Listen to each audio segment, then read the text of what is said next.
بسم الله الرحمن الرحيم. يا أيها المدثر قم فأنذر وربك فكبر وثيابك فطهر والرجز فاهجر ولا تمنن تستكثر ولربك فاصبر فإذا نكر في الناقور فذلك يومئذ يوم عسير على الكافرين غير يسير. ذرني ومن خلقت وحيدا وجعلت له مالا ممدودا وبنينا شهودا ومهدت له تمهيدا ثم يطمع أن أزيد كلا إنه كان لآياتنا عنيدا سأرهقه صعودا إنه فكر وقدر فقتل كيف قدر ثم قتل كيف قدر ثم نظر ثم عبس وبسر ثم أدبر واستكبر فقال إن هذا إلا سحر يؤثر إن هذا إلا قول البشر سأصليه سقر وما أدراك ما سقر لا تبكي ولا تذر لواحة للبشر عليها 19 وما جعلنا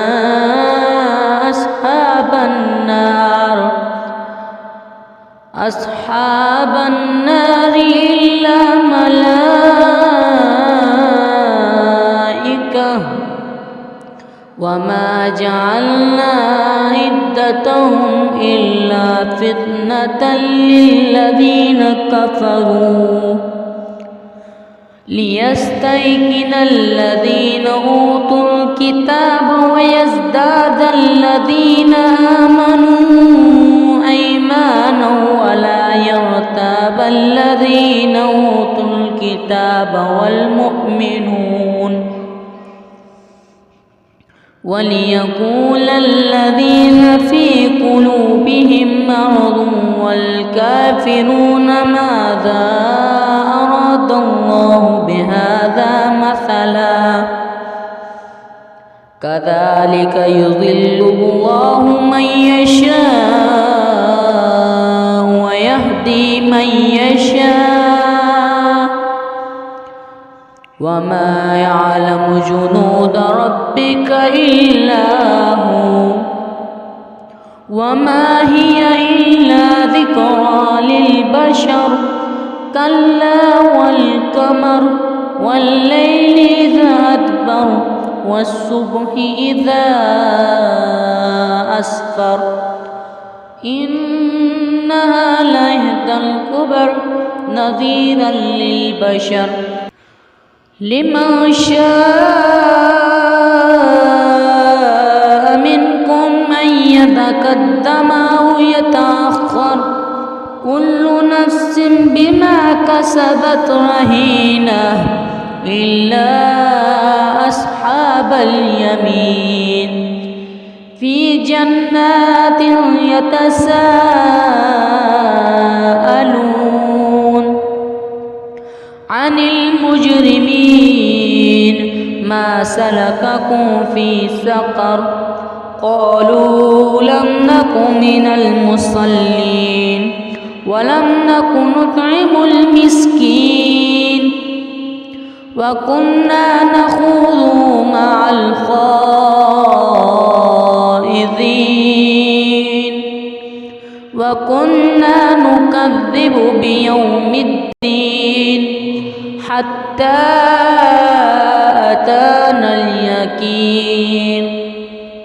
فما تنفعهم شفاعة الشافعين فما لهم عن التذكرة معرضين كأنهم حمر مستنفرة فرت من كسورة بل يريد كل امرئ منهم أن يؤتى صحفا منشرة كلا بل لا يخافون الآخرة كلا إنه تذكرة فمن شاء ذكره وما يذكرون إلا أن يشاء